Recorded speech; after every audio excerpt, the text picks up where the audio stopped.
Hi everyone, आज मैं आपके साथ शेयर करूंगी चटपटा मसालेदार आलू भुना मसाला की रेसिपी जो बहुत ज़्यादा टेस्टी बनेगा। तो ट्राई ज़रूर कीजिएगा। तो चलिए देख लेते हैं इस रेसिपी को कैसे बनाया। आलू भुना मसाला बनाने के लिए सबसे पहले देखिए हमने एक लोहे की कढ़ाई रख ली है। इसमें 4 टेबल स्पून ऑयल ऐड कर लिया है। आप जिस बर्तन में बनाना चाहें वो ले सकते हैं। ऑयल गर्म हो रहा है तब तक यहाँ पर देखिए हमने एक बोल में 2 टेबल स्पून दही ऐड कर दिया है। 2 टीस्पून कश्मीरी लाल मिर्च पाउडर ऐड करेंगे, इससे कलर बहुत अच्छा आता है। और 1 टीस्पून रेगुलर लाल मिर्च पाउडर जो तीखी वाली होती है वो ऐड कर देंगे। 2 टीस्पून धनिया पाउडर ऐड करेंगे और हाफ टी स्पून हल्दी पाउडर ऐड करेंगे। और अब ऐड करना है हमें यहाँ पर हाफ टी स्पून ज़ीरा पाउडर। तो यहाँ देखिए हाफ टी स्पून हमने ज़ीरा पाउडर ऐड कर दिया है। अब सभी मसालों को हमें अच्छे से मिक्स कर लेना है। जितने भी इंग्रेडिएंट यहाँ पर मैं यूज़ कर रही हूँ लिस्ट आपको डिस्क्रिप्शन बॉक्स में मिल जाएगी, तो आप चेक कर लीजिएगा।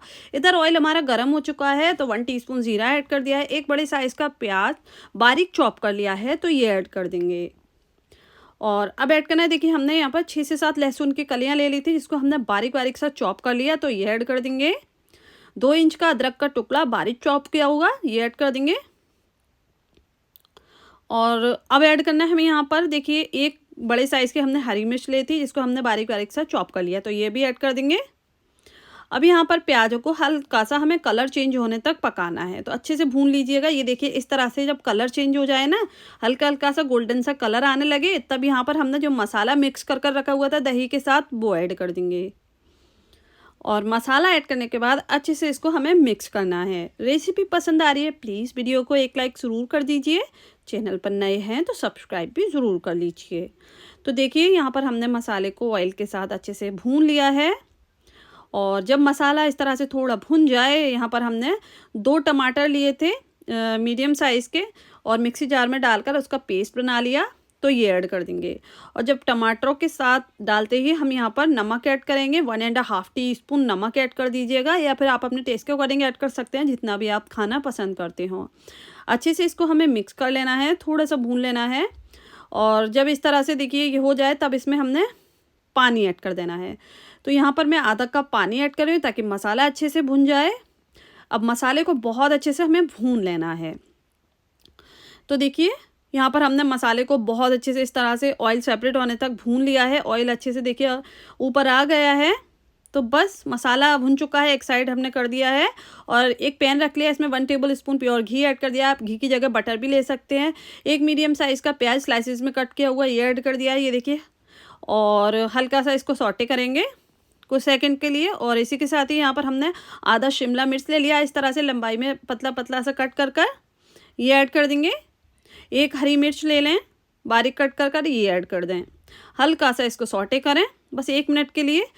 सब्जियों का जो क्रंच है वो बरकरार होना चाहिए, मतलब सब्जियों का क्रंच रहना चाहिए। अब देखिए यहाँ पर हमने 500 ग्राम आलू लिए थे, इसको हमने बॉईल कर लिया, ठंडा कर लिया, उसके बाद 4-4 पीसेज में इस तरह से कट कर लिया। तो आलू ऐड कर दिए हैं।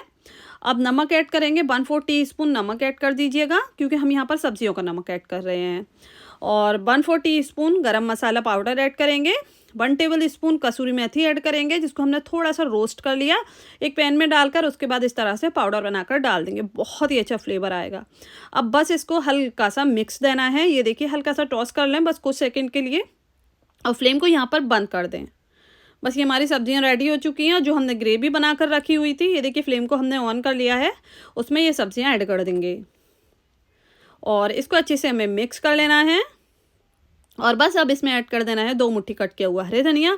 अच्छे सा एक मिक्स दे दीजिए और हमने इसको सिर्फ 1 मिनट पकाया है सब्जियां डालकर। बस यहाँ पर फ्लेम को बंद कर दीजिए और सर्व कर लीजिए। ये देखिए बहुत ही लटपटी चटपटी सी हमारी ये सब्जी बनकर तैयार हो चुकी है, आलू भुना मसाला। तो ट्राई ज़रूर कीजिएगा। आप इसको पूरी के साथ, पराठे के साथ या फिर रुमाली रोटी के साथ, जिसके साथ चाहें सर्व कर सकते हैं। राइस के साथ भी खा सकते हैं, बड़ी टेस्टी लगती है। तो ट्राई ज़रूर कीजिएगा और जब भी आप ट्राई करते हैं ना तो मुझे कमेंट्स कर कर ज़रूर बताइएगा कि आपकी ये रेसिपी कैसी बनी। उम्मीद करती हूँ आज की मेरी ये रेसिपी आपको पसंद आई होगी। रेसिपी पसंद आई हो प्लीज़ चैनल को सब्सक्राइब करें, वीडियो को लाइक करें। मिलती हूँ नेक्स्ट रेसिपी में, तब तक के लिए बाय बाय।